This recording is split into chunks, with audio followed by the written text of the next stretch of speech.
To start or stop language experience service in Windows 10 Home, right-click on Start menu icon and then select Computer Management. Next, click or tap Services and Applications drop-down menu. Select Services.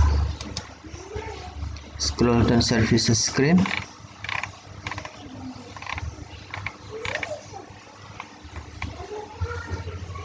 And then right click on Language Experience Service.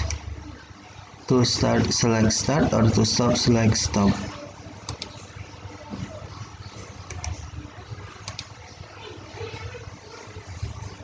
Provides infrastructure support from deploying and configuring location Windows resources.